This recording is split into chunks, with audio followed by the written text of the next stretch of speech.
සාමාන්‍ය super bike එකක් 300 km/h වදිනකොට මේක 400 සීමාවට යන්න හදපු එකක් කිව්වොත් ඔබ විශ්වාස කරනවද?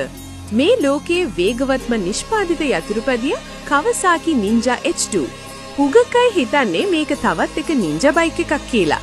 නෑ, මේක Kawasaki Heavy Industries එකේ අංශ කිහිපයක් එකතු වෙලා හදපු මාස්ටර්පීස් එකක්. ඒකයි මේකේ Kawasaki logo එක වෙනුවට river mark එක තියෙන්නේ. මේකේ තියෙන්නේ 998cc liquid cooled inline 4 engine එකක්.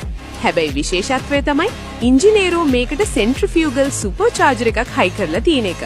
මේකේ ඇති ඉම්පෙලර් එක තත්පරයකට වාර 1,30,000ක් කරකිනවා. ඒ කියන්නේ ශබ්දයේ වේගයටත් වඩා වැඩි.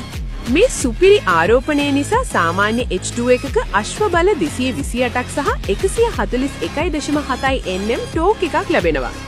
ඒ වගේම මේකේ තියෙන්නේ ඩොග් රින් ට්‍රාන්ස්මිෂන් එකක්. ඒ කියන්නේ MotoGP බයික් වල තියෙන ගියර් සිස්ටම් එකමයි.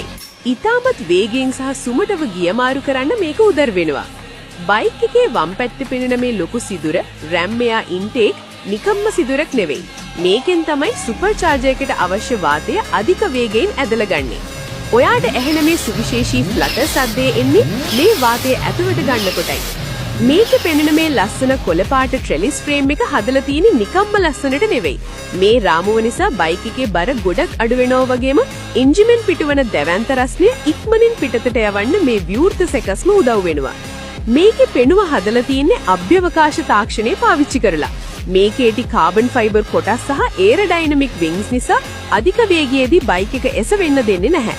ඒ වගේම මෙහි තියෙන්නේ සිංගල් සයිඩඩ් ස්විංග් ආම් එකක්. ඒකෙන් බයික් එකේ බැලන්ස් එක සහ ලස්සන දෙකම වැඩි වෙනවා.